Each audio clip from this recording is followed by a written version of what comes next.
Então, pessoal, vamos fazer uma rápida revisão do que a gente viu na aula passada. Nós, resolvendo alguns exercícios relativamente simples, a gente chegou à conclusão que se o índice de refração modificado da atmosfera, supostamente estratificada de maneira esférica, se esse índice de refração modificado ele variar linearmente com a altura h, lembrando que essa altura h é medida em relação ao nível do mar, suposto, né, numa esfera, uma superfície esférica lisa com raio de 6.400 quilômetros, utilizando o conceito de raio modificado da Terra, graficamente a gente consegue deformar o espaço que originalmente deveria ser esse indicado na figura, com a trajetória curva entre dois pontos, no caso aqui entre o transmissor e o receptor,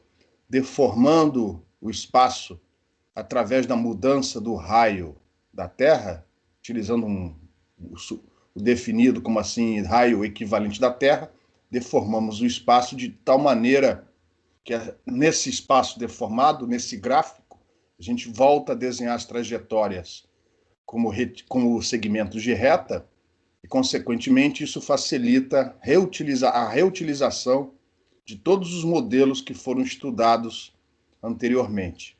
E isso é algo importante quando os enlaces forem suficientemente compridos, porque, segundo a União Internacional de Telecomunicações, a atmosfera da Terra não é homogênea e ela, desde que as alturas não sejam exageradamente grandes, da ordem de quilômetros, essa variação do índice de refração modificada ela é linear, de tal maneira que, nesse caso da atmosfera padrão, o raio equivalente da Terra é maior do que o da Terra, né?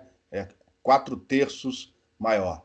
Então, aqui no curso, quando a atmosfera puder ser aproximada dessa forma, a gente vai definir o raio equivalente da Terra como sendo K vezes A.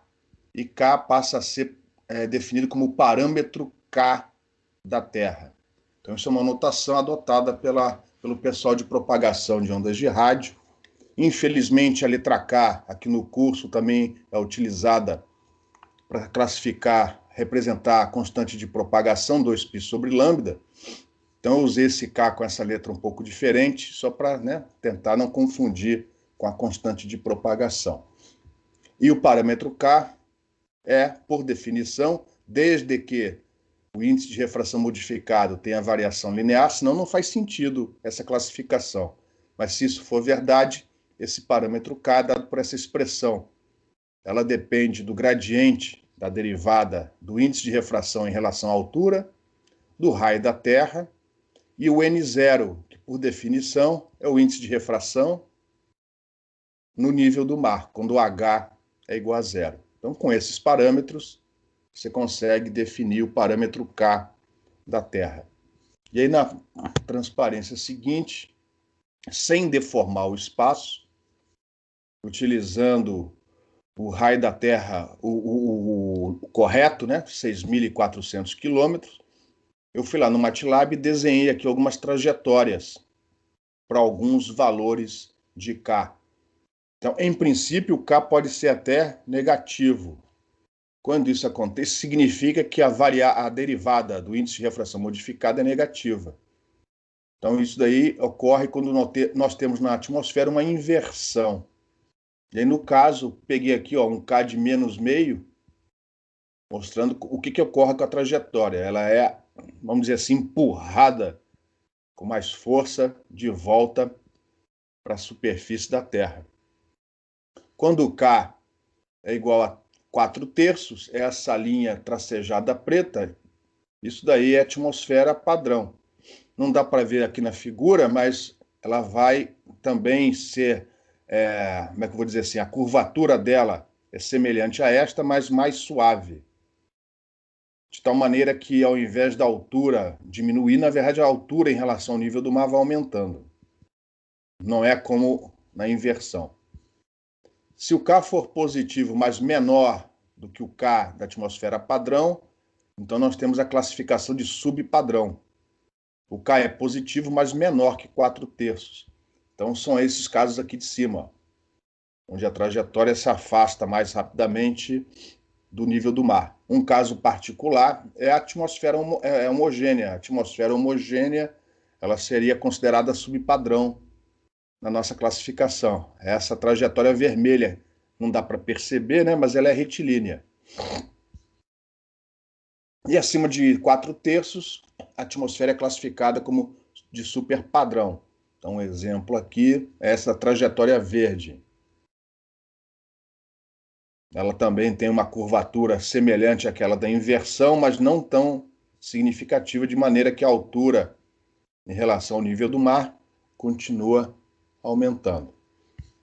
E aí resolvemos alguns exemplos bem simples, né? Voltamos a resolver aquele exemplo do gume de faca, só que agora levando em consideração essa atmosfera padrão, vamos dizer assim, padrão, 4/3. O que a gente fez foi simplesmente resolver o exercício todo de novo, só que na hora de calcular a altura H duas linhas, a gente multiplicou o raio da Terra por 4/3.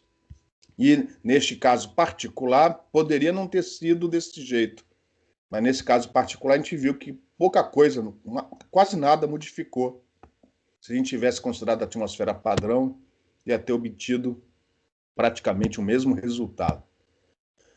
Aí resolvemos esse exemplo, também não é lá muito prático, mas foi para mostrar como a aproximação que a gente tem utilizado de representar a superfície do nível do mar, ou a superfície da Terra lisa, né, esférica, por uma parábola. A gente representa aqui o perfil por uma parábola, se vocês se lembrarem. Essa curva aqui não é essa equação aqui não é a equação de uma esfera, é a equação de uma parábola. Então a gente está aproximando a superfície da Terra não por um perfil circular, mas sim por um perfil parabólico.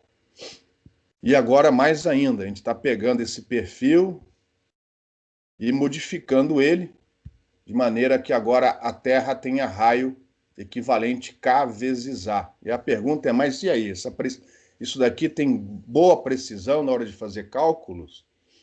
Desde que as alturas e as distâncias sejam muito menores do que o raio da Terra, né, a resposta é sim.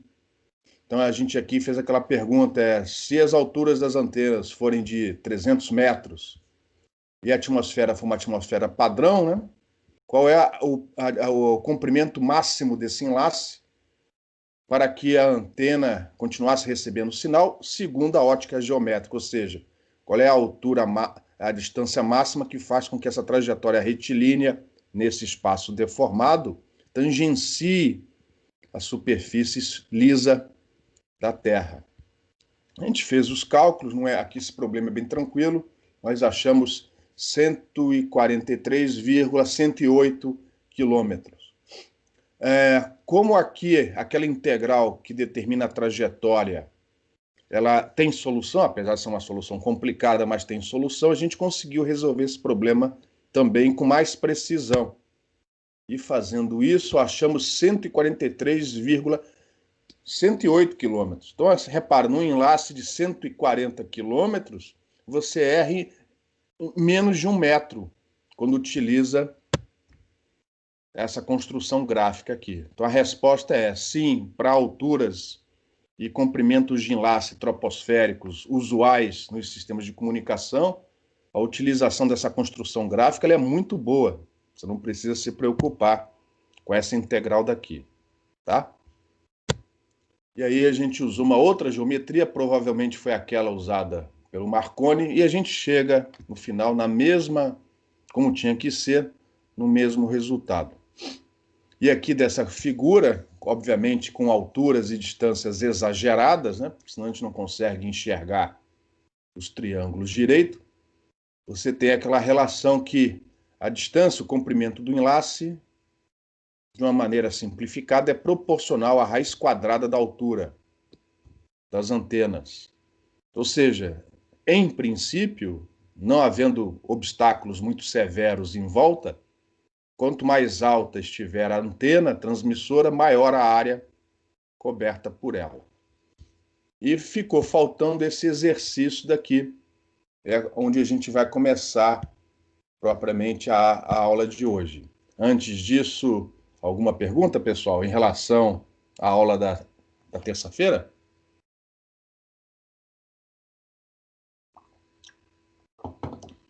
Então, vamos prosseguir. Esse aqui é um exemplo que vocês vão ver, também não tem muito a ver, tá? Eu vou colocar uma trajetória descendente, ou seja, repara, o ângulo inicial da trajetória é de 91 graus. Ou seja, uma trajetória que parte da antena transmissora um grau abaixo da linha do horizonte, 91 graus. E vou exagerar aqui o transmissor com 100 metros de altura, para que a distância que a gente vai obter no final seja um pouquinho grande, tá? Não seja muito pequena. Então, coloquei aqui um transmissor a 100 metros acima do nível do mar, atmosfera padrão, que é o assunto da aula, e uma trajetória que já começa na descendente, 91 graus. E aí a pergunta é, a que distância do mastro, né, ou a que distância do transmissor, a trajetória intercepta a superfície da Terra? O enunciado, o enunciado diz sim, eu estou assumindo uma Terra esférica e lisa. Então essa superfície da Terra é uma esfera lisa com um raio igual a 6.400 quilômetros. Então, repara, esse exercício não tem nada a ver. Eu peguei uma trajetória na descendente, assumi a atmosfera padrão, a gente sabe que essa trajetória vai fazer uma curva, e a pergunta é quando é que essa trajetória vai atingir, se é que vai atingir, né? Aqui ela vai atingir a superfície da Terra. O que eu quero com esse exercício? Observar duas coisas, uma agora no início e outra no final, quando o exercício for resolvido. Repara, temos tudo aqui para deformar o espaço e nesse espaço deformado fazer com que a trajetória, graficamente, volte a ser retilínea. Mas por que para este problema, para este enunciado, a gente não vai conseguir resolver o problema dessa maneira? Alguém quer arriscar a resposta?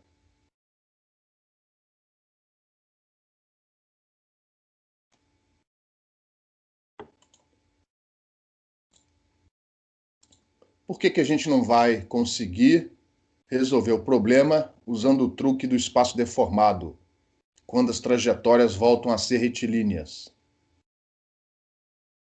Bom, ninguém quis responder.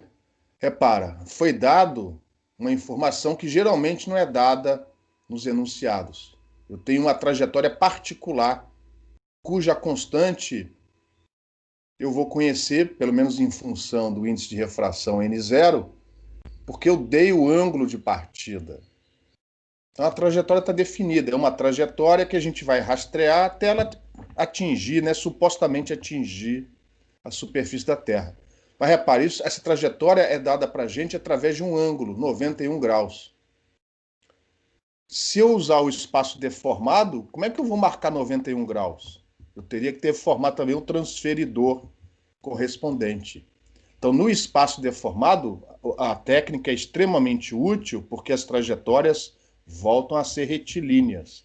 Mas eu não posso mais confiar naqueles ângulos, porque o espaço está deformado. Então, esse exercício vai ter que ser resolvido não graficamente, como são os exercícios que a gente tem resolvido até então, mas a gente vai ter que usar aquela integral. E no caso, como a atmosfera é padrão, o índice de refração modificado tem variação linear, aquela integral tem solução analítica, que é aquela que a gente apresentou na aula passada. Então, esse comentário aqui, ó, nesse caso, não é interessante adotar a solução gráfica com espaço deformado, pois apesar da trajetória ser retilínea, nesse espaço deformado, vai haver dificuldade para desenhar a inclinação da trajetória com ângulo de 91 graus, justamente porque o espaço foi deformado. Então, a gente, infelizmente, esse problema, a gente tem que usar aquela integral, a gente não vai voltar a ver os detalhes, a resposta da integral, que fornece a altura em função da distância, do comprimento do enlace, ou da distância percorrida, nesse nosso caso, e os demais parâmetros, essa é a equação. Lembrando que, por causa do seno de θ, ele passa por 90, então, por um lado ele é positivo, para o outro lado é negativo, o sinal de mais quando a trajetória estiver na ascendência, for uma trajetória ascendente, e sinal de menos quando ela estiver na descendente.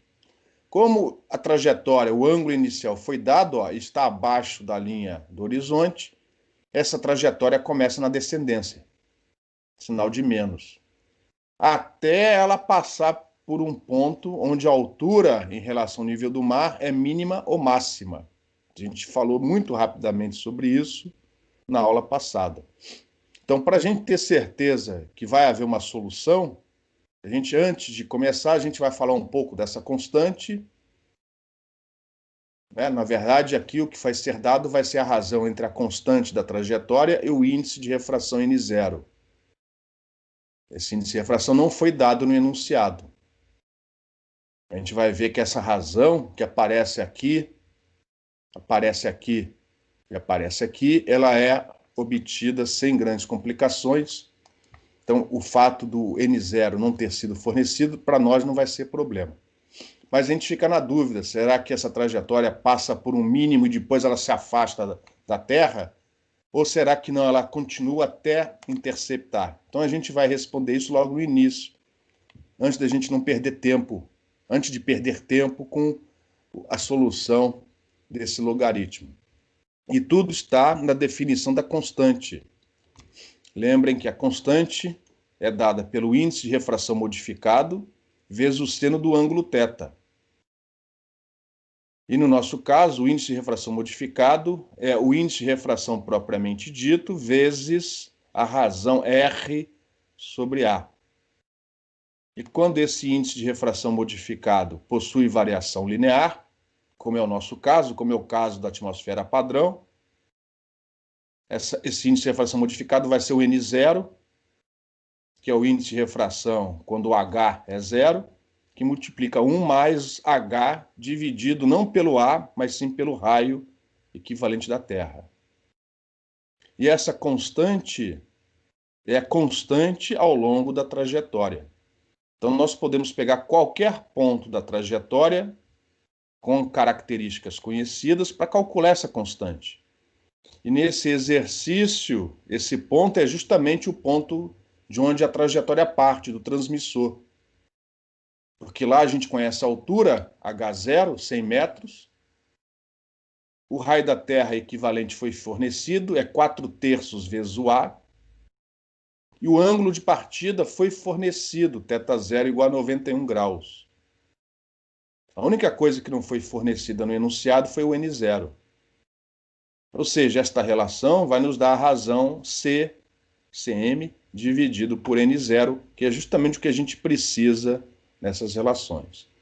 Isso vai dar quase 1, 0,9999859.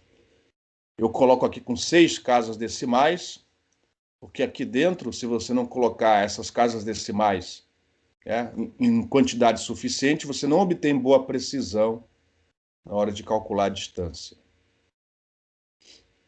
Antes disso, vamos fazer aquela pergunta. Essa trajetória passa por um ponto onde a altura é mínima ou máxima? Para responder isso, lembra que neste ponto onde a altura é mínima ou máxima, o ângulo θ é de 90 graus. Ou seja, o seno de θ é igual a 1. E isso acontece, quando isso acontecer, você pode usar esse resultado para perguntar qual é a altura correspondente. E aí a gente fez as contas aqui. Essa altura deu negativa. Ou seja, na verdade, quando essa trajetória passa pelo mínimo, na verdade, ela já está debaixo do nível do mar. Ou seja, a trajetória intercepta a Terra antes de chegar nesse ponto de mínimo. Logo, a gente vai obter uma resposta, a gente não precisa se preocupar, não é essa a resposta. Ela vai interceptar a Terra antes disso, E mais do que isso, a gente sabe que a trajetória vai estar sempre na descendente. Então a gente vai usar sempre esse sinal de menos para resolver o problema. A próxima etapa é só plugar valores nessa equação, os valores já estão calculados, é só jogar aqui dentro e achar a distância perguntada, de maneira que na próxima transparência não tem mistério nenhum. Então, antes disso, alguma pergunta?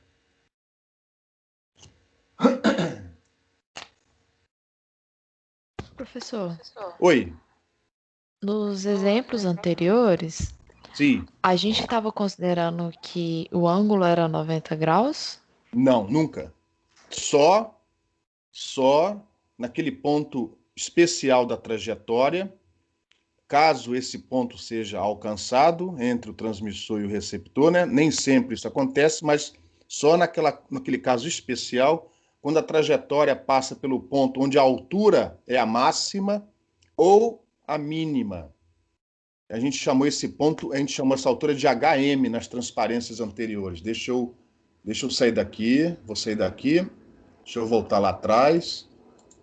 Eu sei que você não gosta disso, mas vou ter que ir lá atrás para pegar uma figura específica. Foi esse, por exemplo, aqui, ó.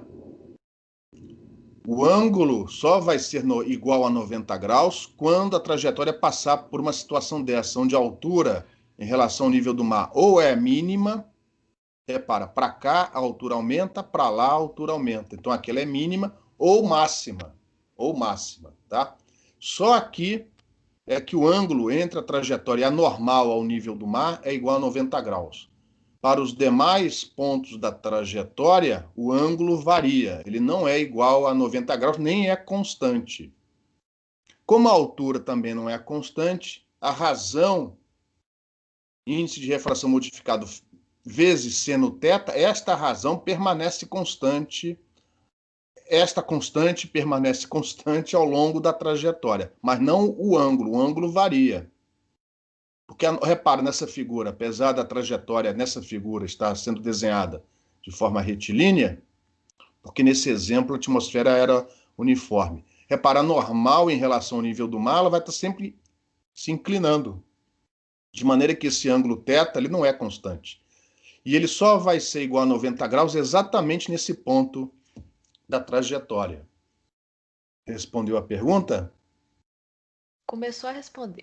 Na verdade é o seguinte, professor, porque o transmissor, ele vai transmitir vários feixes diferentes. Tudo bem que vai ter uma direção que vai ser a mais intensa. Então, no caso, quando a gente está fazendo essa análise, a gente está considerando que ele está emitindo alguma coisa e o receptor está recebendo. E aí, então, qual desses feixes a gente estava considerando nos exemplos anteriores?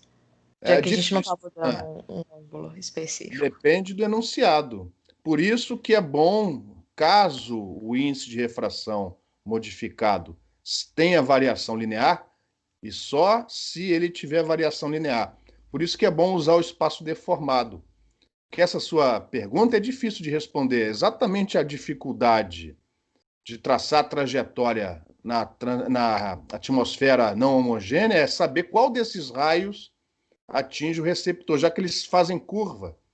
Por isso que é importante esse truque do espaço deformado. A gente sabe que a trajetória é uma linha reta. Aí você pega a régua, né, no espaço deformado, pega a régua e une os dois pontos, transmissor e receptor.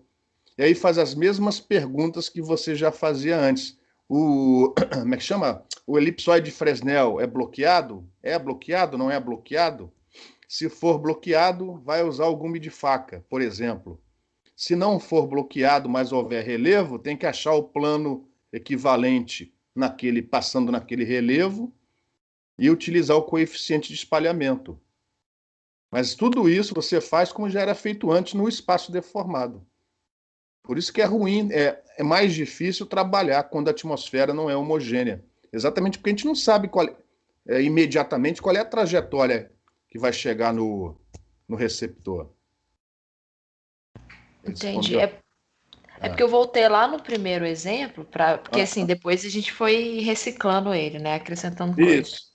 Mas lá é a atmosfera homogênea. Sim. Mas lá, assim, tem um teta e um fio do transmissor e outros do teta e fio do receptor, mas em momento nenhum a gente usa isso para nada e daí por diante a gente simplesmente ignora. Aquilo ali é um problema da figura. Eu achava que a figura ajudava, que eu até tirei de um livro, mas pelo visto a figura não te ajudou. Aquilo é para dizer o seguinte, que no caso, quando a gente começou, eu quis dizer o seguinte, no espaço livre, modelo do espaço livre, é, a equação, que no final é a fórmula de Friis, ela vale independente se uma antena aponta na direção da outra. O que você vai usar é a diretividade de uma na direção da outra, independente de ser a máxima ou ser a mínima. Na prática, você vai pegar as antenas e apontar uma na direção da outra com a máxima diretividade possível, né? Aquilo é para dizer o seguinte, que as antenas podem estar arbitrariamente orientadas entre si. Foi só isso. Ah, não, mas isso ajudou, sim. Não, não foi ruim, não. Mas aí chega algum momento, então, assim, é porque nisso a gente estava no espaço livre. Mas em E, algum momento isso começa a importar, que é, no caso, e agora. por exemplo, agora você tem que achar essa trajetória, que é curva, e sendo as antenas diretivas, né, se for um enlace ponto a ponto, alinhar as antenas segundo essa trajetória. É a conclusão do exercício de hoje, do exemplo de hoje. Entendi, professor, obrigada. Mais alguma pergunta? Então, repara, o exemplo de hoje começa assim meio... O que esse cara está fazendo? Mais um caso de usar a equação e achar a trajetória. Mas, como eu já tinha dito, né, esse exemplo aqui tem dois objetivos. Primeiro, alertar vocês para o fato de que, olha, deformar o espaço para que a trajetória volte a ser retilínea é útil para caramba. Como a gente acabou de discutir, qual é a trajetória que vai de um ponto ao outro? Se ela for retilínea, é fácil essa determinação gráfica e a reutilização dos modelos que a gente estudou antes. Mas repara, nesse espaço deformado, ângulo não tem mais, você não consegue mais medir ângulo. Então, isso aqui é um exemplo de que, ó, eu vou ter que usar essa equação aqui, ó. E foi usada, tá? Ainda não, vai ser usada agora. A gente viu que essa trajetória está sempre na descendente e em algum lugar vai atingir o nível do mar, H igual a zero. Então, a próxima transparência começa com as contas. A gente substituiu os valores determinados. A razão cm sobre n0, a altura h0, 100 metros, o raio equivalente da Terra, 4/3 de A. No final, chegamos que a distância percorrida é de quase 6 quilômetros, que não é uma distância tão grande assim, um enlace de 6 quilômetros. É o quê? Eu não tenho ideia, mas, por exemplo, é um enlace sobre a extremidade, a direção mais larga da Lagoa da Pampulha, de uma ponta a outra, 6 quilômetros, não é tanta coisa assim. Você consegue ver do outro lado. Se você levantar a cabeça, você vê 6 quilômetros adiante. Então não é um enlace tão grande. Mas repara, se o teu raio, se a atmosfera for padrão, e o seu raio parte 1 grau abaixo, só 1 grau abaixo da linha do horizonte, ele não ultrapassa 6 quilômetros. O que eu quero indicar com isso é que a atmosfera padrão faz com que as trajetórias tenham uma leve curvatura para baixo. Eu não sei como classificar isso, se como côncavo ou convexo. Então eu vou dizer o seguinte, tem uma leve trajetória para baixo. Então, qual é a trajetória que vai atingir o receptor que estiver do outro lado a 6 quilômetros ou mais? Ela tem que partir com que ângulo? Qual é a trajetória que vai atingir o receptor do outro lado?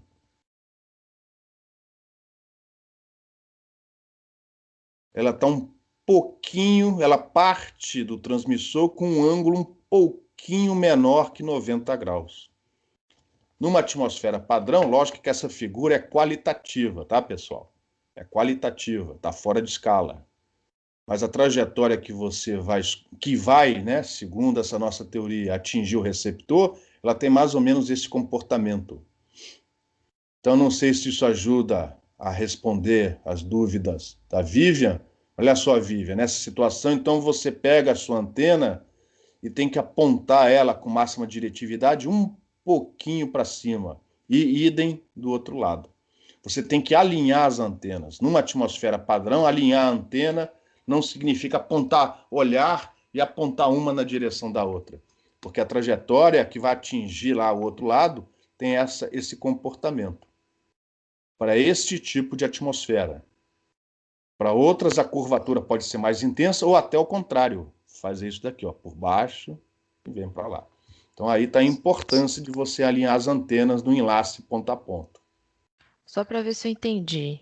Nos outros exemplos, a gente estava partindo do pressuposto que as antenas estavam alinhadas, Não, mas a isso. gente não Pronto. sabia Isso, qual que exatamente. era. Por exemplo, o exemplo 11, que tinha o obstáculo, provavelmente elas estavam com o ângulo. Pronto, exato. A gente não deu Sabe? essa atenção nos outros exemplos. Está coberto de razão.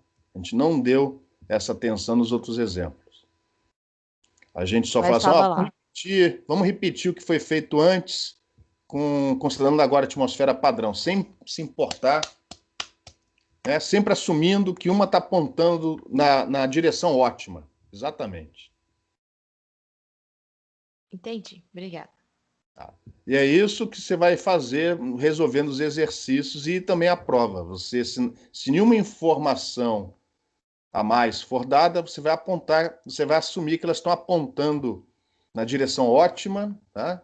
Independente de saber que direção é essa ou não, porque o cálculo, você já percebeu pela sua pergunta, você já percebeu que esse cálculo não é trivial, e também que elas estão casadas em polarização, né? Se não for dito nada ao contrário. Alguma pergunta?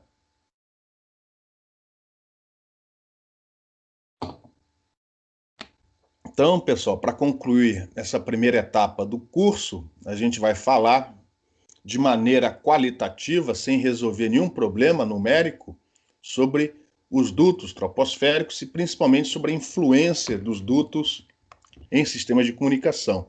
Eles são mais comuns do que a gente imagina. Então é importante ressaltar que eles existem, eles aparecem e eles afetam, e de que maneira eles afetam os sistemas de comunicação envolvendo transmissão de informação por ondas de rádio.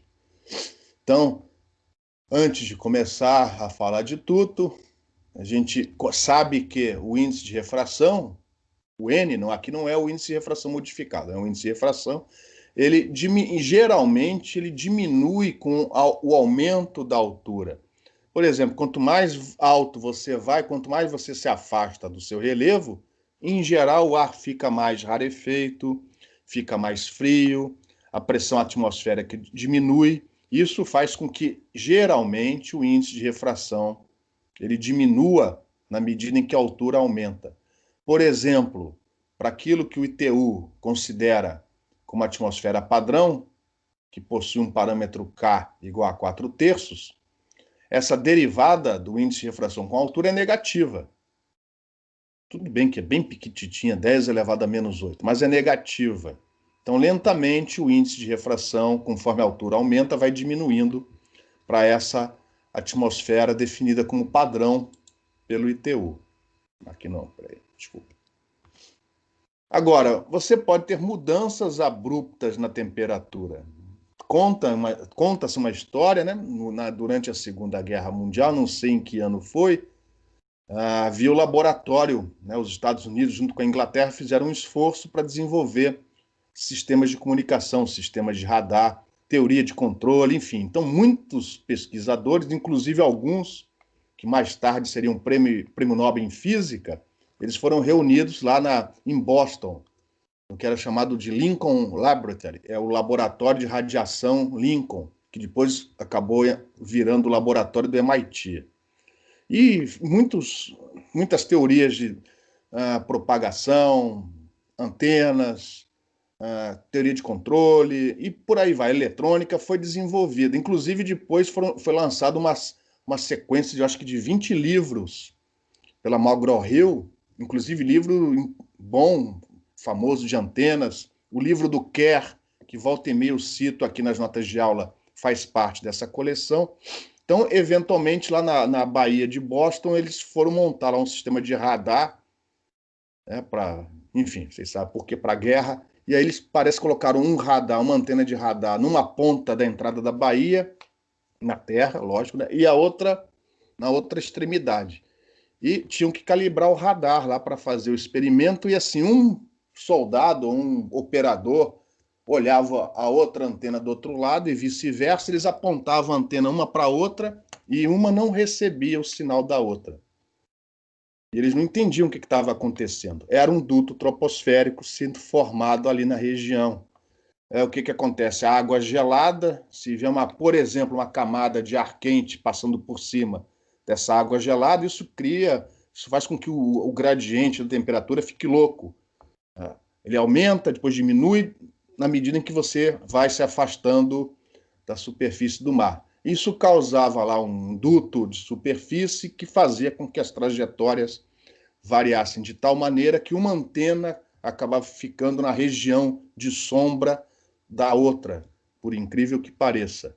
Embora os operadores um conseguia ver o outro, mas a onda eletromagnética não chegava na outra antena. Também tem uma história que dizem que no tempo da Guerra Fria, os americanos descobriram que tinha um duto troposférico que saía de alguma base russa, lá do Mar Cáspio ou do Mar Negro, ia pegar o chifre da África, na Somália ou na Etiópia, e montaram uma super base de recepção de rádio, porque eles conseguiam captar informação que estava vindo lá dessa base naval, base do exército soviético. A onda entrava nesse duto e conseguia chegar a distâncias maiores. Aos americanos, não sei como, descobriram isso e ficavam tentando obter informações do outro lado.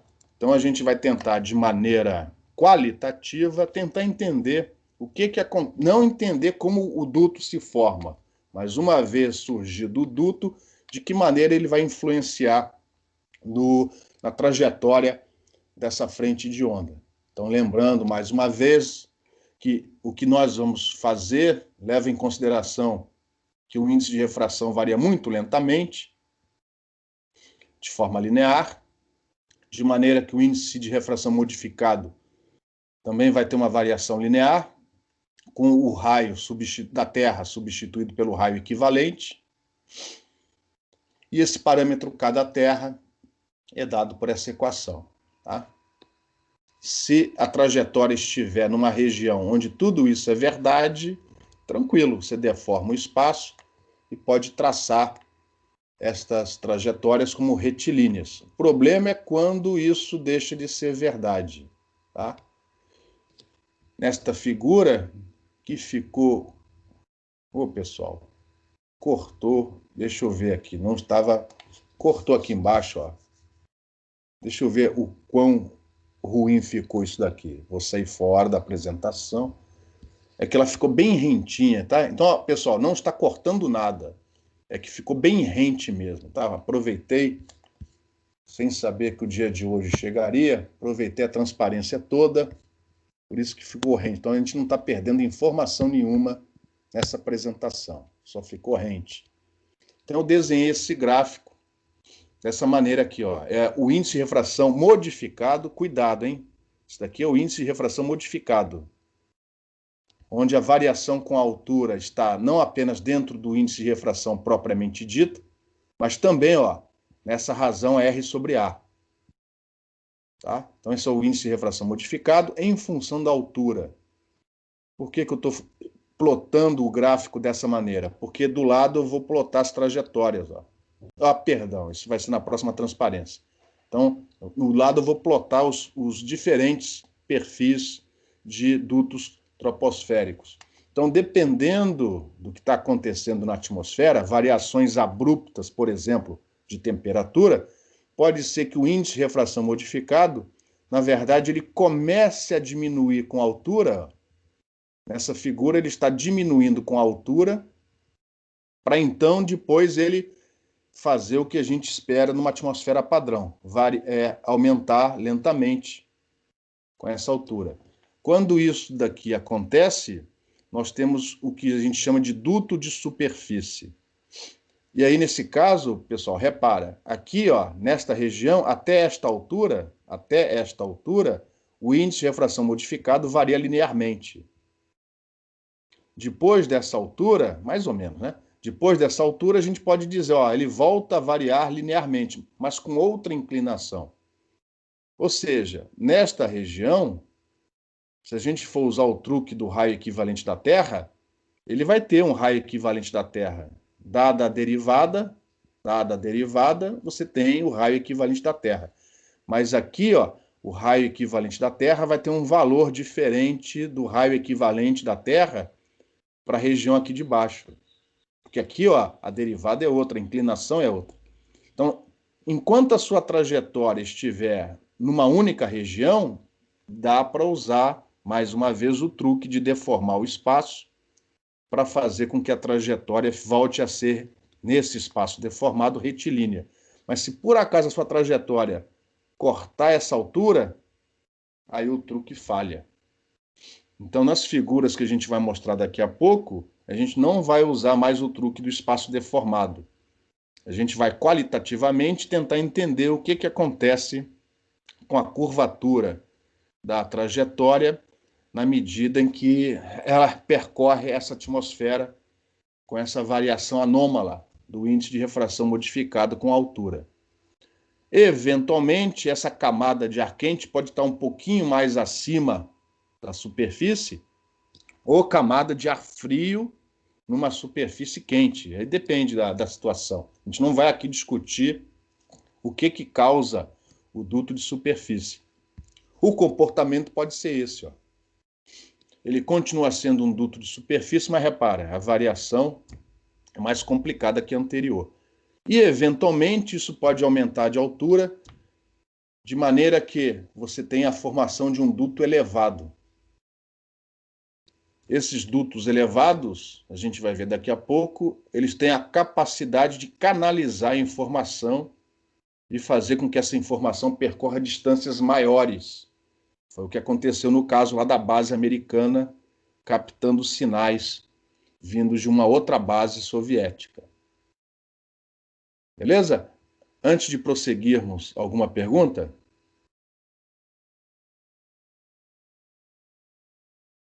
Então, repare, quando isso daqui acontece, a gente não pode mais usar o truque do raio equivalente da Terra.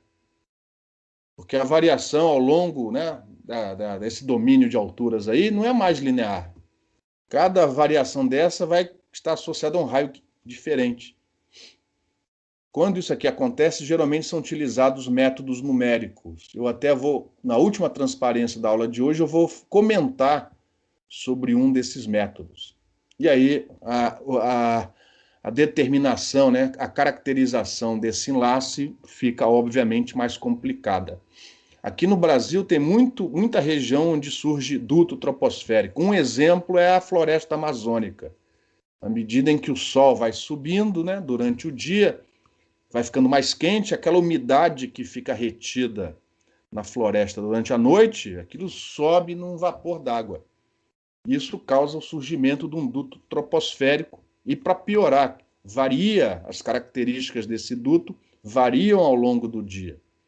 Isso prejudica, né, os enlaces sobre a floresta.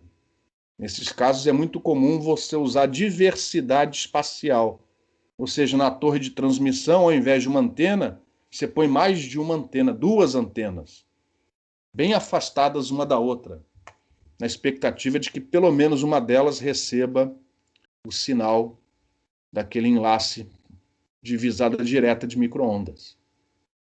As trajetórias não são mais retilíneas.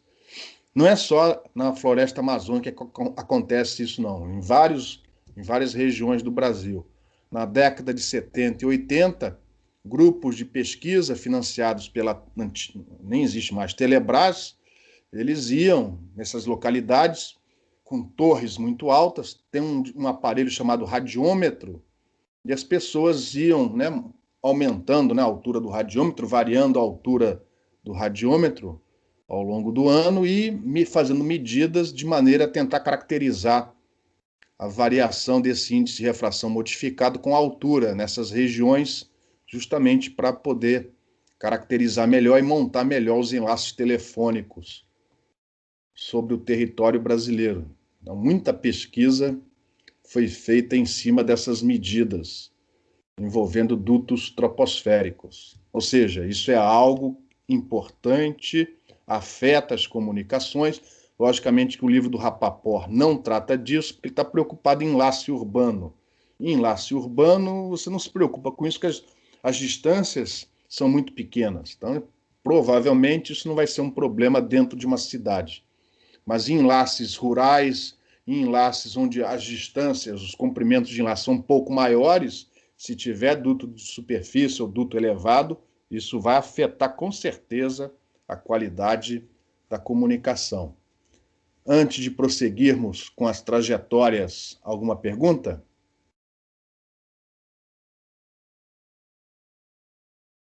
Então, o que vamos fazer agora é mostrar algumas figuras com alguns desenhos para a gente tentar entender não o que faz o duto surgir, mas as consequências para as trajetórias quando ele surge.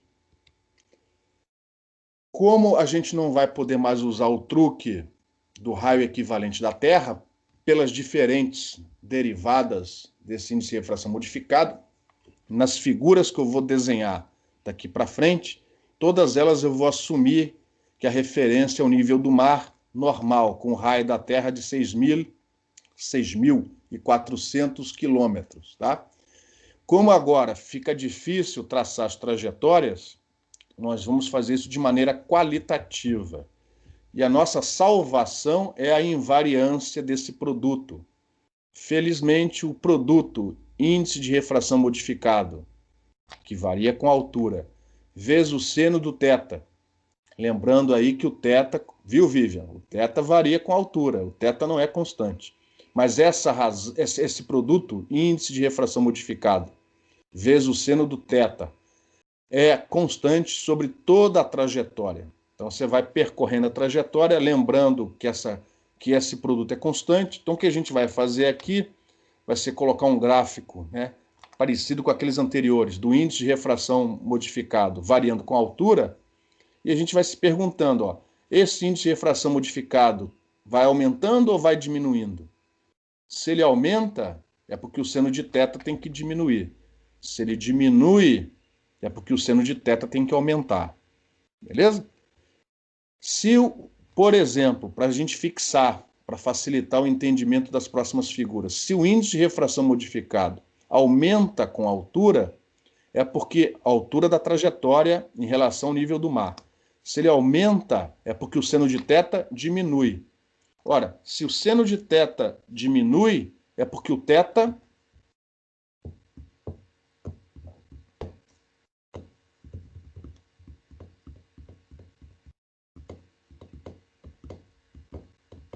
diminui. Hein, pessoal? Se o seno de θ diminui, é porque o θ diminui também? Diminui também. Entendeu? Então, o θ, se o índice de refração aumenta, o θ diminui. Se o índice de refração diminui, o θ aumenta. E lembra que o θ é o ângulo da trajetória em relação à normal. Que normal é essa? É aquela normal relativa ao nível à superfície esférica do nível relativa ao nível do mar, beleza? Então, se a gente entender isso, então repara, se o índice de refração cresce com a altura, é porque seno de θ decresce e vice-versa. Isso vai ajudar a gente a entender qualitativamente o comportamento das trajetórias que nós vamos mostrar daqui a pouco. Então, a gente está começando aqui com um duto de superfície, onde tipicamente, próximo da superfície do relevo, aqui a gente vai assumir... Bom, o relevo está até desenhado aqui em amarelinho, ó, o relevo aqui em amarelinho. Eu estou usando ó, a correção para curvatura terrestre, mas aqui, ó, com o raio da Terra igual a A. Então aqui eu estou desenhando as trajetórias como elas são. Nenhuma delas vai ser retilínea, tá? E Nesse caso, ó, o índice de refração modificado, ele começa diminuindo com a altura, então o seno de θ aumenta. E depois o índice de refração modificado passa a aumentar com a altura. Ou seja, o seno de θ diminui. Tá? E essa linha onde ocorre a inversão do gradiente, eu estou desenhando aqui, ó, nessa figura. Aqui é reto, aqui é curva. E aí vamos fazer dois casos. Um onde a altura, o transmissor está dentro dessa região, e outra onde o transmissor está fora, acima dessa região. Então, nesta primeira figura aqui, ó, o transmissor está dentro da região onde o gradiente é negativo. Aqui o transmissor está fora. Então, repara, vamos supor, se você pegar uma trajetória na descendente significa que a altura está diminuindo. Se a altura está diminuindo, o índice de refração modificado está aumentando. O que faz com que o θ aumente mais rapidamente, porque o que entra aqui na equação é seno de θ. Então, repara, as trajetórias dentro desse duto, quando o transmissor está dentro, as trajetórias que partem de dentro desse duto, tem essa curvatura ilustrada na figura. Em outras palavras, elas vão mais rápido em direção ao solo. E aí, havendo reflexão, ela começa a subir, mas como ela é empurrada para baixo, ela volta e ela fica, lógico, cada reflexão você perde energia. Mas repara, há uma espécie de confinamento dos raios dentro desse duto. É como se o duto, junto com o solo embaixo, estivesse meio que guiando essa onda dentro do duto. Eventualmente vai ter uma trajetória que parte na ascendente, vai ser empurrada para baixo, mas ela tangencia essa região onde ocorre a inversão. Lógico que isso aqui é matemático, né, pessoal? Na prática, o duto não tem esse bico, não tem essa variação com esse bico aqui. Isso varia suavemente. Mas, enfim, para a gente entender melhor, tem essa trajetória que ela tangencia exatamente aquela altura onde ocorre a inversão do gradiente. Então, parte da energia tem a curvatura como antes, só que parte começa agora a ter a curvatura oposta. De maneira que quando você... Isso aqui é qualitativo, né, pessoal? Quando você desenha todos os raios, você vai perceber que ocorre uma região de sombra nessa região, a partir de uma certa distância. Essa distância, inclusive, usando aquelas equações que a gente mostrou antes, eu não vou cobrar isso de vocês, mas você consegue, inclusive, estimar essa distância a partir da qual a região de sombra começa a surgir. Se o teu receptor estiver nessa região, você corre o risco de não receber nada. Se for uma região de sombra muito pronunciada. Então, repara, o duto troposférico causando uma região de sombra do nada. Quer dizer, do nada não, né? Tem a justificativa aí. Por outro lado, se o transmissor estiver acima dessa altura onde ocorre a inversão do gradiente, então as trajetórias, repara, em cima continua tendo o mesmo comportamento. As trajetórias são empurradas, vamos dizer assim, né, para cima e para baixo, elas são empurradas para baixo. Então vai ter uma que aqui nesse caso é na descendente, que vai tangenciar aquela altura. Aí a partir desse ponto, a parte da energia vai para cima, a parte vai para baixo e, de novo, uma região de sombra.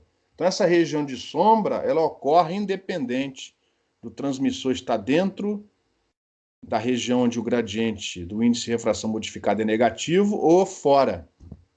Tá? Se o receptor e o transmissor estiverem aqui em cima, então dá para, se os dois estiverem aqui em cima, dá para usar o truque do raio equivalente da Terra. Você deforma o espaço usando o parâmetro K correspondendo a essa região, porque você sabe que a trajetória, ela nunca vai estar, a trajetória que vai de um transmissor para o receptor, não vai estar aqui dentro. Então, aqui fora, você traça as trajetórias no espaço deformado como retas. Mas aí, o que acontecer aqui embaixo está errado, né? Enfim, quando acontece o duto, a gente não usa mais o truque do raio equivalente da Terra. Esse tipo de problema você vai ter que resolver usando técnicas mais sofisticadas. Por exemplo, algum tipo de método numérico. Alguma pergunta antes de prosseguirmos?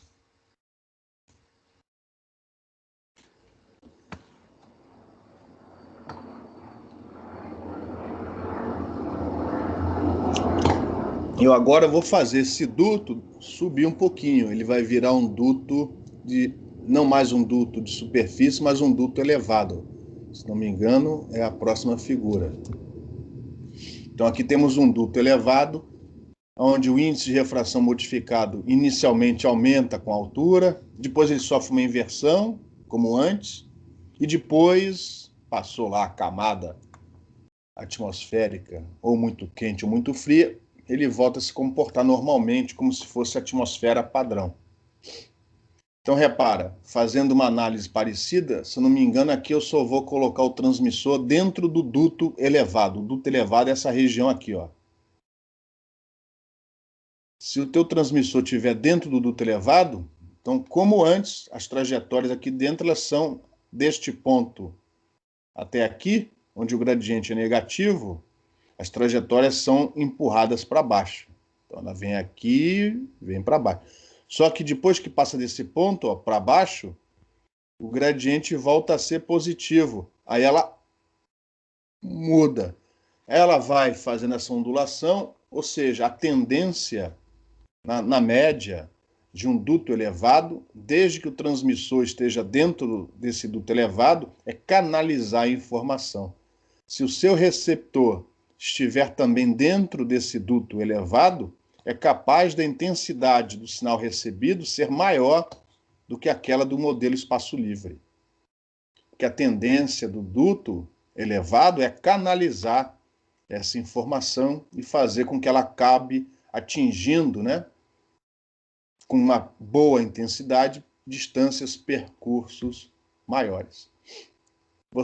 Mas infelizmente você não pode confiar, porque esses dutos eles variam ao longo do dia, com a mudança de temperatura, variam ao longo do ano e por aí vai. Os dutos, na verdade, eles atrapalham os sistemas de comunicação, a não ser naquele caso da espionagem, né? Mas geralmente os dutos não são desejados, mas eles acontecem, eles ocorrem, e a gente tem que entender e sempre que possível caracterizar essa variação do índice de refração modificado com a altura, usando dispositivos como radiômetros para obter essa informação. Então, só para concluir a transparência, duas observações. Primeira, ainda continua havendo região de sombra, por exemplo, se der o azar do receptor estar fora da região do duto, você pode ter uma região de sombra intensa, nada é recebido. Em compensação, se o teu receptor estiver dentro do duto, é o contrário, pode ser até que ele receba uma intensidade de campo, né, maior do que aquela do espaço livre. Então, repara, e se esse duto varia de altura ao longo do dia, você pode ter uma situação onde, de repente, você está recebendo um sinal forte e poucos minutos depois, ou algumas horas depois, não está recebendo mais nada.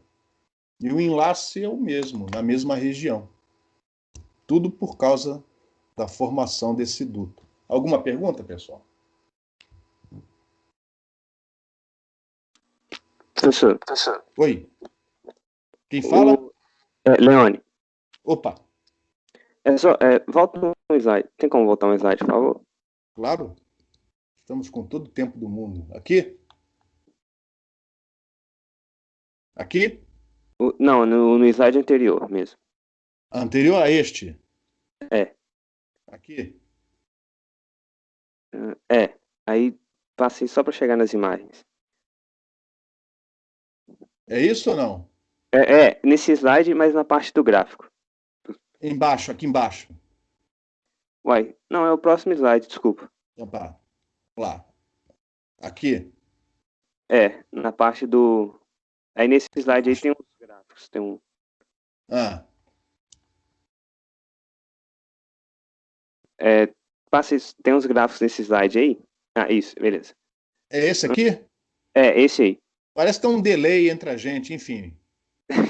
Eu não consigo perceber isso, eu nem sabia. É só porque né, na antena que está acima da... Nesse caso aqui. Nessa antena que está acima, os raios estão curvando para cima. Isso. Mas nessa parte aí seria o índice de refração variando igual o da atmosfera padrão, né? Ou não? Pode ser. Pode Baixo, ser. Não? Ah, tá. Entendi o que você quis dizer. Não, tem que tomar cuidado. Tem que tomar cuidado.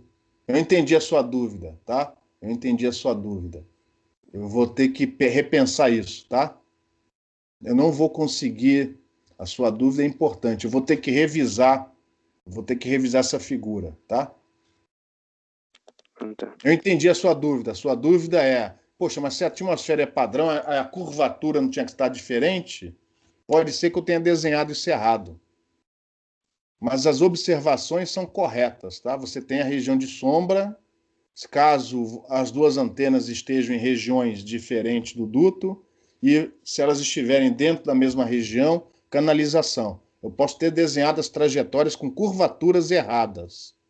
Aí depois eu até vou verificar isso e corrigir. Mas as conclusões são corretas, tá? Ah, tá. Não, beleza. Mas a sua dúvida é pertinente, você tem razão, tá? Parece que eu troquei aqui as curvaturas, depois eu vou ter que entender isso que eu fiz aqui, beleza? Mas eu prometo para você que vou, não agora não vai dar, mas eu vou dar uma olhada nisso aqui. Ah, tá. Obrigado. Tá? A observação do Leone é correta mesmo. Então, isso daqui pode estar desenhado com as curvaturas erradas, mas estas características marcantes, elas não estão. Formação de região de sombra, isso é verdade, e canalização de energia quando as duas antenas estiverem no interior de um duto. A intensidade do sinal recebido aumenta. E as observações que vamos fazer a seguir, elas também são verdadeiras, inclusive foram tiradas do livro do Kerr. Estou mudando a transparência, tá, pessoal? Que esse livro aqui é um daqueles livros que eu falei que saiu daquele esforço de guerra. Não sei, eu acho que são 20 livros ou 20 e poucos livros. Alguns, obviamente, já estão totalmente defasados, mas outros, como, por exemplo, o livro do Kerr, aí depois foi reimpresso alguns anos depois. Ó.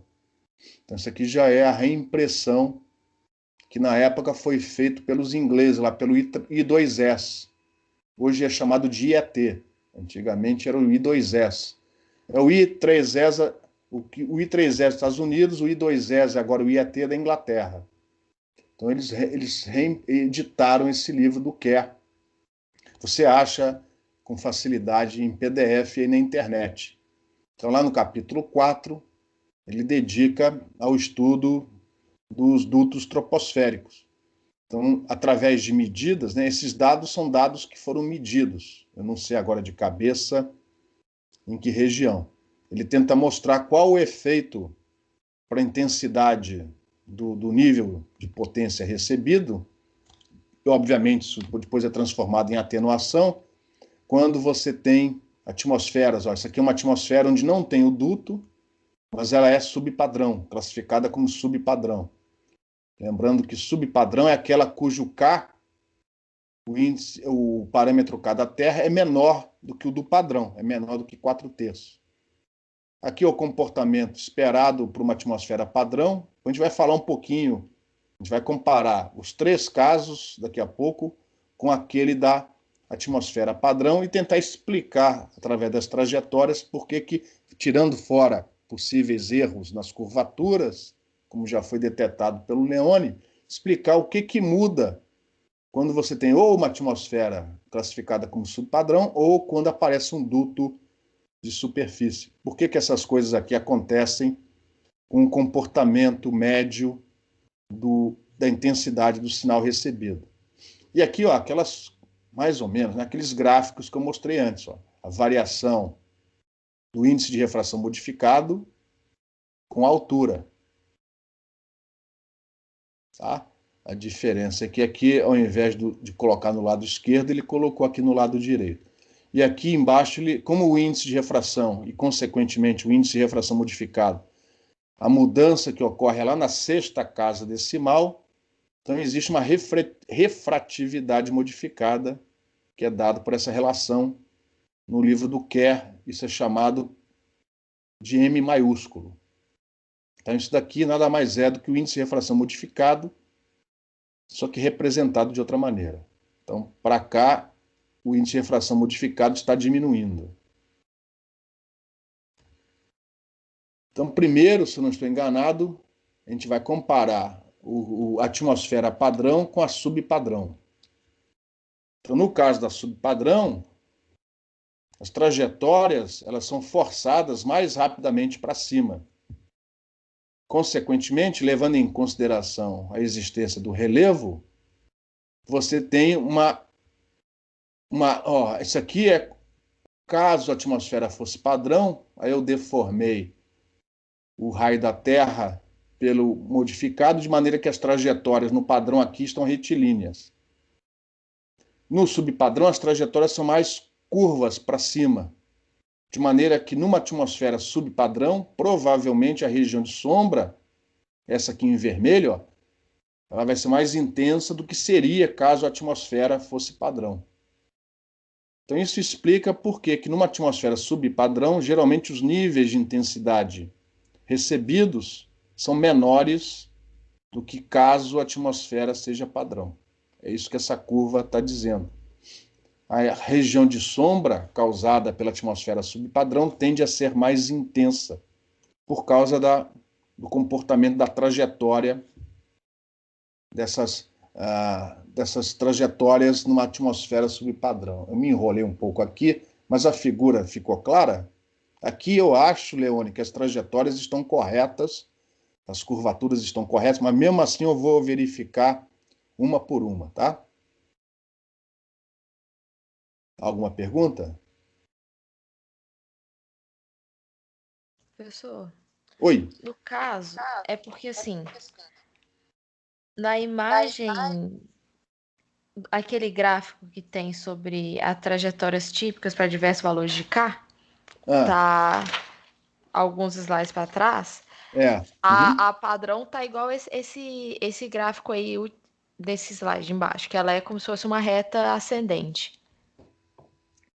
Certo?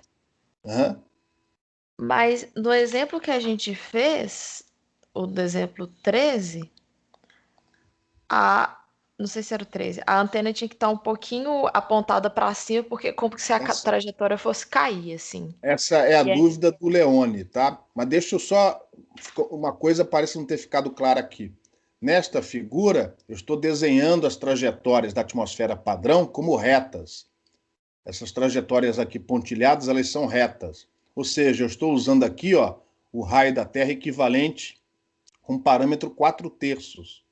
Ou seja, aqui o espaço foi deformado para que as trajetórias da atmosfera padrão, essas trajetórias retilíneas tracejadas, sejam retilíneas. Ah, sim. Isso ajuda. Isso ajuda a esclarecer. Não ficou claro. Não, mas, na verdade, eu que estou confundindo as coisas aqui. As transparências não foram bem pensadas para a situação atual, tá? Aqui, o espaço foi deformado para que as trajetórias na atmosfera padrão sejam retilíneas. Pronto. Mas então, ali embaixo, nesse gráfico que está uma reta, também é considerando uma raio deformado? Isso aí? Esse daqui? É. Aqui não tem trajetória. Aqui temos dois gráficos. Um é o nível do sinal recebido ao longo do tempo, com o receptor e o transmissor parados. Então, no transmissor, o cara transmitiu um tom senoidal puro, uma onda monocromática, e a uma certa distância, não sei que enlace é esse, mas provavelmente nos Estados Unidos, a uma certa distância, uma antena receptora está recebendo o sinal ao longo do tempo. Ao longo do tempo. Então você tem as oscilações, né, por causa enfim, eu não sei quais são as características do enlace. Mas você tem os desvanecimentos, mas em média, ao longo do tempo, o nível do sinal permanece. E aqui, ó, é um outro enlace numa outra região, onde nessa região a atmosfera foi classificada como subpadrão.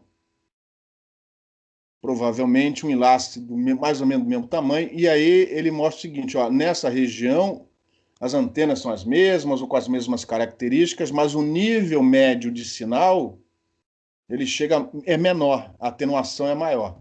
A explicação é porque as regiões de sombra, quando a atmosfera é classificada como subpadrão, por causa do comportamento das trajetórias, as regiões de sombra são mais intensas. Então, isso é algo que tende a acontecer quando você tem um enlace numa região subpadrão. Porque, repare, esse livro é de 1950.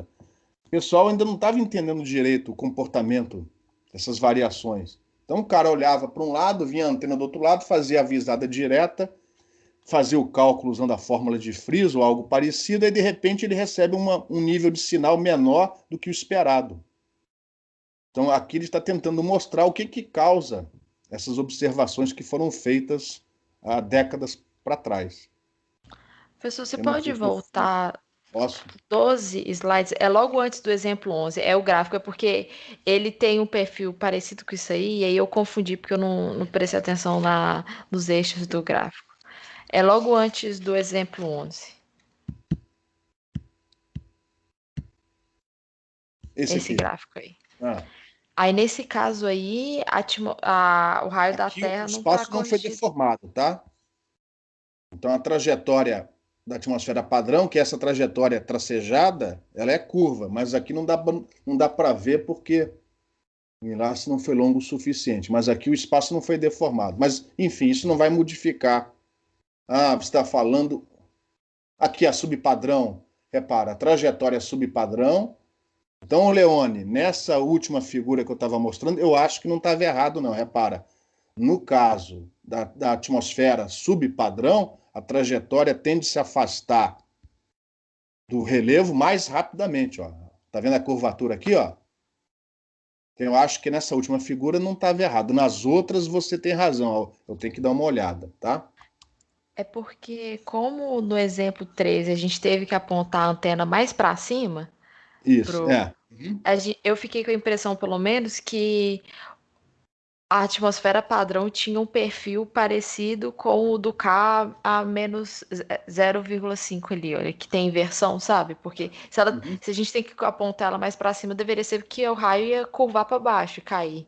E a atmosfera padrão, repara, o raio curva para baixo. Neste gráfico, não o raio da Terra é o raio da Terra propriamente dito. Então, aqui não há deformação do espaço. Então, neste gráfico, a atmosfera é homogênea, tem suas trajetórias retilíneas, que é o caso da curva vermelha aqui. Ó. Então, repara, a curva vermelha, na verdade, é uma trajetória retilínea. Embora não dê para ver, mas neste caso, confie em mim, porque isso foi gerado numericamente no MATLAB, não é qualitativo. Então, essa trajetória vermelha, ela é retilínea. Tá? A subpadrão, ela tende a se afastar mais rapidamente para cima, subir em relação à trajetória retilínea. Mas a padrão, ó, essa preta, ela vai curvando para baixo. Então, aquela figura que a gente desenhou de que as antenas têm que ser levemente apontadas para cima, está de acordo com este resultado, que repara, a trajetória ela tende, ó, tá dando para ver a minha mão aqui, ela tende a fazer isso, ó. Se fosse retilíneo, ela seria assim, mas a padrão ela faz assim, ó. Então você tem que apontar as antenas levemente para cima. Quanto mais afastado tiver o enlace, mais para cima elas têm que apontar, teoricamente, né? Isso ficou claro ou não? Ficou muito claro agora, professor. Obrigada. Tá? Infelizmente, o Leone, muito corretamente, colocou em dúvida aquelas figuras que eu tinha colocado. Essas aqui, ó. Essas eu vou ter que revisar, tá? Apesar de eu ter visto isso em outros lugares, mas o que o Leone apontou é correto, eu tenho que repensar isso daqui. Mas aparentemente, essa daqui está correta. Aquela figura que a gente acabou de ver, pessoal, aquilo foi gerado no MATLAB, inclusive com aquela integral resolvida, né, analiticamente. Eu desenhei as trajetórias ponto a ponto, então ali eu acho que não tem erro. Tá? E esta figura aqui, ela felizmente está de acordo com o que a gente viu naquela figura gerada pelo MATLAB. Sendo que aqui houve a deformação de maneira a desenhar as trajetórias da atmosfera padrão como retilíneas, para entender melhor por que a região de sombra de uma atmosfera subpadrão costuma ser mais intensa do que aquela da atmosfera padrão. Mais alguma pergunta, pessoal?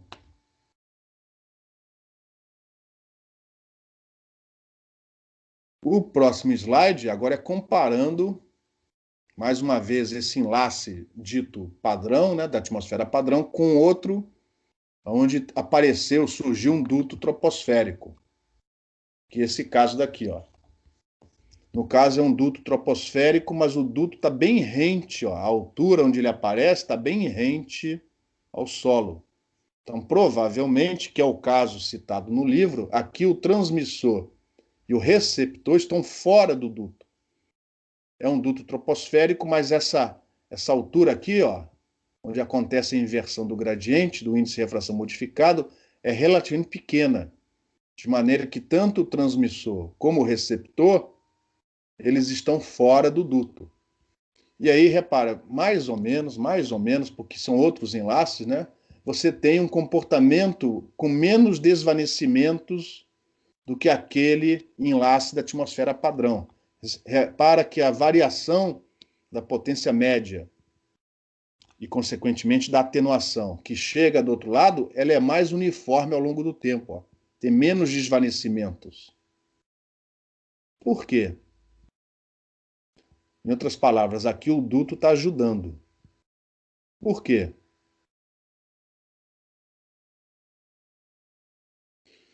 Por quê?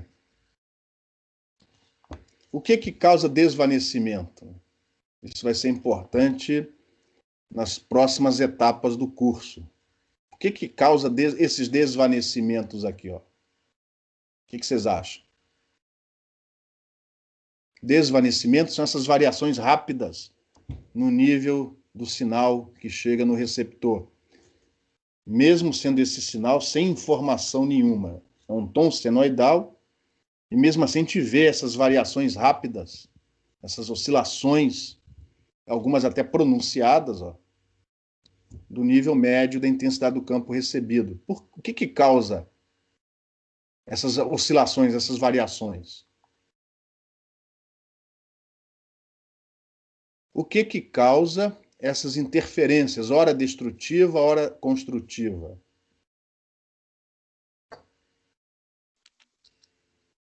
Isso é ruído ou não? Não, não é ruído. Isso é mais uma vez, é um enlace, foi transmitindo um tom senoidal, né, puro, sem informação nenhuma. Você pendurou lá uma antena recebendo, e ao invés de receber uma coisa constante ao longo do tempo, você recebe uma intensidade que varia ao longo do tempo. Em torno de um valor médio, mas varia. Em torno de um valor médio uniforme, porque as antenas estão paradas. Então, duas antenas paradas. Não há movimento, não é comunicação móvel. É um enlace ponto a ponto. Mas mesmo assim você tem a variação, ó, esses desvanecimentos ao longo do tempo. O que causa isso? O que vocês acham? Tem coisa que muda no meio do caminho, passa bicho, passa gente, não? Ou Sim. Nessa altura não faz diferença? Eu vou confessar que nesse caso, como eu não sei as características do enlace, talvez não tenha sido isso. Mas repara, o que causa essa interferência? É porque você tem contribuição, que no caso aqui não houve bloqueio. Então você tem uma contribuição que vem direto do transmissor, que aqui no curso a gente chamou de raio direto, e tem um campo que é espalhado pelo relevo. Isso faz com que o sinal que chega lá no receptor seja a soma do campo incidente com o campo espalhado. E, ora, essa interferência pode ser construtiva ou destrutiva, dependendo da diferença de fase, né, dos atrasos entre essas componentes que chegam, uma espalhada pelo solo e outra que vem direto da antena. Por causa de variações atmosféricas, por causa, às vezes, de vento que balança, você tem essa variabilidade aqui, justamente porque você tem pelo menos duas componentes chegando de direções diferentes. Uma chegando direto do transmissor e outra sendo espalhada pelo solo. E aí eu confesso para vocês que eu não sei se passava caminhão, se passava carro, se as árvores ventavam, mas essa variabilidade que a gente observa no sinal é típico de quando o sinal ele é composto por diferentes componentes chegando de diferentes direções. Isso vai ser observado quando a gente passar, depois da nossa prova, para os modelos empíricos voltados mais para regiões urbanas, né? Esses desvanecimentos vão ter que ser tratados justamente porque você não tem mais um único raio direto, se tiver, né, raio direto chegando. Mas aqui embaixo não acontece, ó. Aqui embaixo, ó, praticamente não tem variabilidade. Isso aqui indica o seguinte, que tem só uma componente chegando lá, e é o raio direto. Varia um pouquinho ao longo, mas enfim. Mas repara, acabou o desvanecimento. Acabaram as interferências destrutiva e construtiva. Por quê? Por quê? Porque o duto canalizou boa parte daquela energia que estava indo na direção do solo e sendo refletida, sendo espalhada. O duto acabou servindo como um absorvedor para o campo espalhado. De maneira que, em média, se as duas antenas estiverem fora do duto, você tem praticamente apenas a contribuição do campo direto, que sai de uma antena e chega na outra.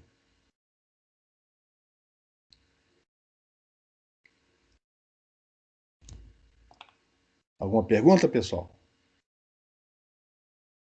E na próxima figura, a gente vai pôr esse duto mais elevado, de tal maneira que agora as duas antenas estão dentro do duto. Não chega a ser, ainda continua sendo um duto de superfície, não é um duto elevado propriamente dito, mas ele é mais espesso. Ele é mais espesso. E repara, agora a variabilidade é bem mais significativa do que no caso onde a atmosfera foi definida, classificada como padrão, mas em compensação o nível médio aumenta.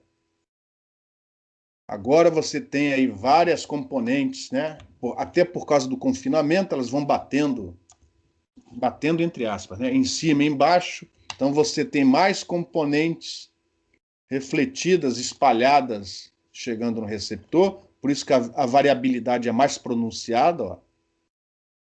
Ela é mais pronunciada, mas em compensação o nível médio é um pouco maior do que no outro caso, porque houve a canalização dessa energia. É capaz até do nível médio do sinal que chega no receptor ser maior do que no espaço livre, nas mesmas situações geométricas, ganho de antena, comprimento de enlace, mas em compensação a variabilidade é maior. Tem que ver se isso vale a pena ou não. Você tem um nível na média mais intenso, mas em compensação com uma variabilidade maior. Essa variabilidade maior acaba impedindo taxas de transmissão mais elevadas. Se a tua taxa de transmissão for baixa, essa variabilidade é menos deletéria. Ou seja, você tem vamos supor, você tem um bit sendo transmitido ao longo desse tempo todo. O que vai acabar valendo é o comportamento médio ao longo do tempo em que o bit foi transmitido. Mas se o tempo de duração do seu bit for da ordem do tempo de duração do desvanecimento, aí esse desvanecimento é péssimo e provavelmente esse bit vai ser recebido com erro do outro lado. Então, o fato do nível médio do sinal ser mais elevado, isso é bom em geral, mas os desvanecimentos mais pronunciados provavelmente indicam que as taxas de transmissão vão ser limitadas nesse tipo de enlace. Você vai ter que transmitir menos informação por unidade de tempo. Naquela época eles não estavam preocupados com isso, né? Mas, enfim, hoje nós estamos. Alguma pergunta em relação a essa transparência?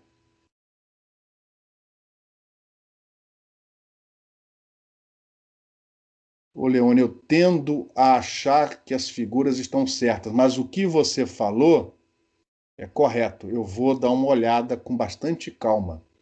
O problema é que o índice de refração modificado não é o índice de refração. Tem uma outra variação, além da variação do índice de refração, o índice de refração modificado também leva em conta aquele produto R sobre A. Então tem que pensar direitinho. Alguma coisa não ficou bem explicada aqui para trás. As figuras não estão necessariamente erradas, mas eu confesso que eu não tenho como rebater seu argumento. Foi certeiro, tá?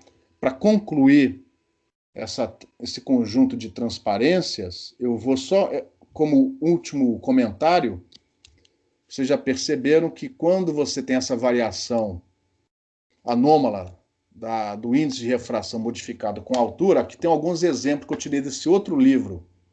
É um livro que é um livro muito bom de propagação, bastante utilizado.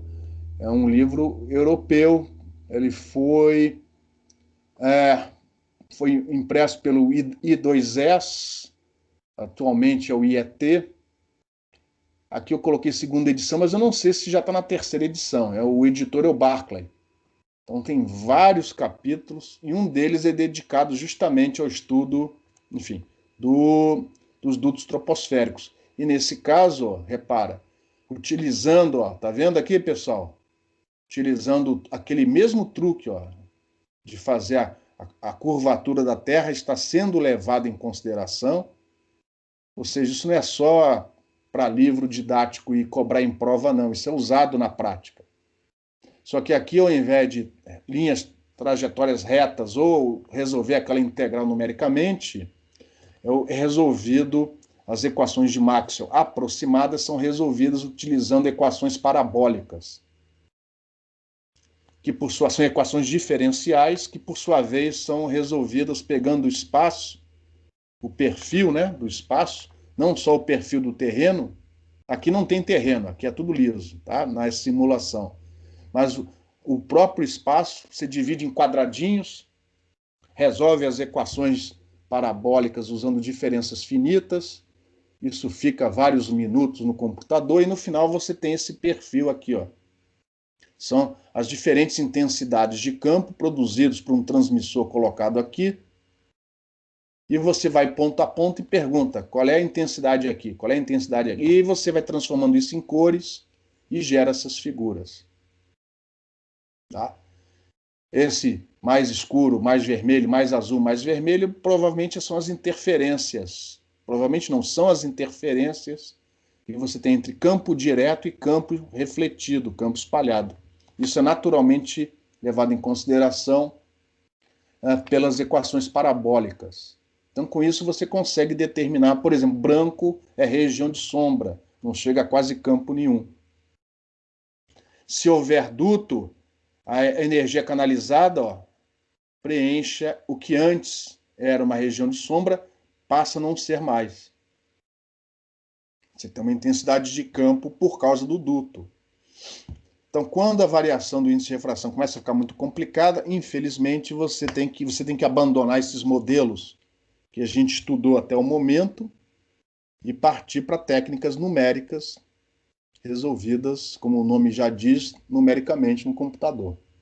Aqui na UFMG, o professor Cássio mexe com essas técnicas, inclusive com as equações parabólicas. Então, quem tiver algum interesse ou quiser fazer mais perguntas, a pessoa mais indicada é o professor Cássio, não sou eu, tá? Então, isso aqui é para dizer o seguinte: se a atmosfera começar a ficar muito complicada, vocês têm que usar técnicas numéricas, e isso está totalmente fora do escopo deste curso. E com isso a gente encerra essa primeira parte do curso, que é uma parte dedicada mais aos modelos baseados em mecanismo de propagação, campo direto, campo refletido, campo difratado um pouquinho de dutos e de atmosfera não homogênea para complementar, mas são modelos que a gente chama de modelos físicos. A ideia é que são modelos menos precisos, mas em compensação, por serem baseados, né, embasados em fenômenos físicos, campo direto, radiado pela antena, campo refletido, campo espalhado, campo difratado, isso permite, se tudo correu bem, a gente ter um entendimento melhor desses mecanismos de propagação, antes de entrar nos modelos estatísticos, onde a gente pega um monte de medidas, traça uma reta, assume que a variabilidade é gaussiana, acha a variância e usa isso para estimar a probabilidade do sinal ser maior ou menor do que um certo limiar, que são os métodos que nós vamos ver depois dessa prova, na segunda parte do curso. Tá?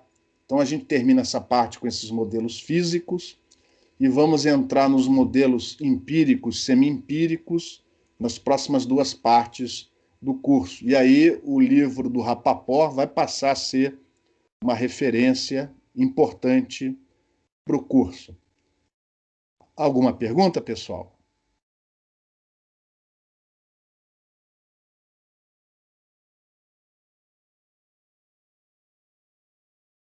Eu vou parar de fazer a gravação, depois que eu der a outra aula, eu vou fazer o upload